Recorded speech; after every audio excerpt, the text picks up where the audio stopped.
नमस्कार दोस्तों।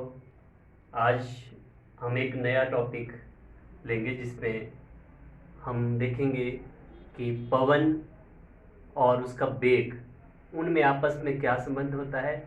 अगर वेग बढ़ता है तो पवन के साथ क्या होता है, वेग घटता है तो पवन के साथ क्या होता है।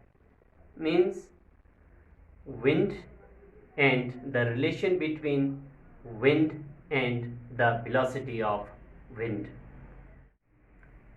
अब हम एक और क्रियाकलाप करेंगे, एक्टिविटी करेंगे जो बर्नौलीज थ्योरम को ही और ज़्यादा एक्सप्लेन करती है।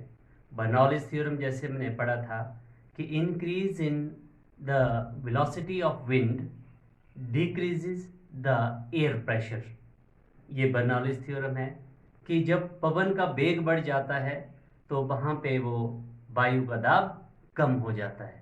इस बर्नौलीज के थ्योरम में हमने एक एक्टिविटी तो हमने देख ली कि कागज़ की दो पट्टियाँ जो स्ट्रिप्स ली थी हमने, उन दोनों के बीच में जब फूंक मार के देखा तो जैसे हमने सोचा था कि ये दूर जाएंगी, परंतु ये हमारे सोचने के विपरीत हुआ कि जैसे ही फूंक हमने मारी वो दूर ना जाकर वो पास आ गई।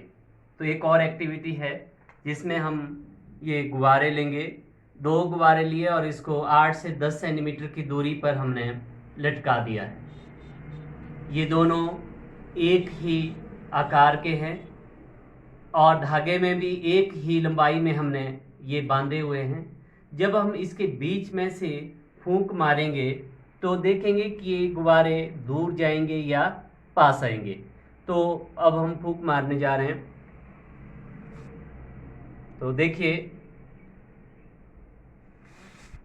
जितना हम फूंक मारते जा रहे हैं ये गुब्बारे दूर ना जाकर एक दूसरे के पास आ रहे हैं।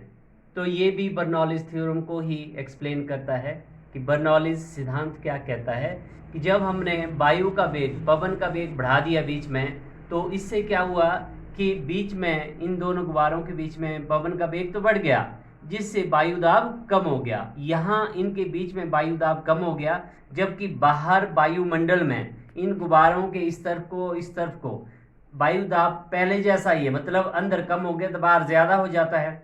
बाहर तो पहले से ही ज़्यादा था, अंदर भी ज़्यादा था, जितना यहाँ था उतना यहाँ भी था, तो वो बराबर रहता है। तो एक दूसरे के अंदर नहीं जाने देते हो, एक दूसरे के विपरीत या एक दूसरे के वो नहीं जाने देते। परंतु जब बीच में वायु दाब कम हो गया, बाहर तो पहले जैसा ही था, इसका मतलब है बीच और बाहर की बात करें तो बाहर एयर प्रेशर जो है वो वायु दाब ज़्यादा है, तो इस तरफ को भी ज़्यादा होगा, इस तरफ को भी ज़्यादा होगा। जब वायु दाब बीच में कम हो गया एयर प्रेशर, तो यहाँ वाला दाब इसको इधर को धकेलता है, यहाँ वाला दाब इसको इधर धकेलता है, इसलिए दोनों एक दूसरे के पास आ जाते हैं। एक और एक्टिविटी है जो इसी को ही बर्नौलीज थ्योरम को ही एक्सप्लेन करती है कि एक कागज़ की पट्टी हमने उस दिन 2 ली थी, पहले वाली एक्टिविटी में 2 ली थी और इस एक्टिविटी में हम एक ही लेंगे। तो अगर हम इसके ऊपर से यहाँ पर लगा के अगर इसके ऊपर से हम फूंक मारना शुरू कर देते हैं तेज़, तो ये पट्टी ऊपर आएगी या नीचे बैठेगी।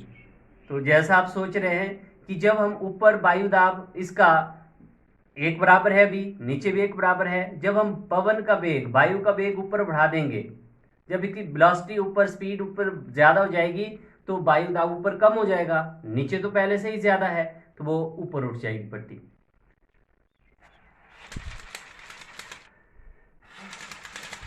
ये देखिए ये ऊपर आ रही है। तो ये भी बर्नौलीज थ्योरम का ही एक क्रियाकलाप है। और क्रियाकलाप अगर आपने देखा होगा, कभी आप ट्रेन के पास गए होंगे, तो जब आप ट्रेन के पास स्टेशन पे खड़े होते हैं, अगर ट्रेन आपके आगे से एकदम से स्पीड में गुजर जाती है, हम आगे को एकदम से गिर जाते हैं। हमारा धक्का आगे की ओर लगता है, ऐसा नहीं कि कोई हमें पीछे से धक्का देता है, परंतु आगे जब वायु का वेग उस ट्रेन की वजह से बढ़ जाता है, वायु वेग बढ़ जाएगा तो वायु दाब वहाँ पे कम हो जाता है। पीछे वायु दाब पहले से ही ज़्यादा है तो इसलिए धक्का हमें पीछे से आगे की ओर लगता है। तो इसलिए हमें सावधानी के लिए ट्रेन वगैरह से, बस वगैरह से दूर रहना चाहिए, रेलगाड़ियों से दूर रहना चाहिए। तो इसके साथ हमारा ये जो बर्नौलीज का सिद्धांत था ये हमारा यहाँ पे कंप्लीट होता है। Thank you.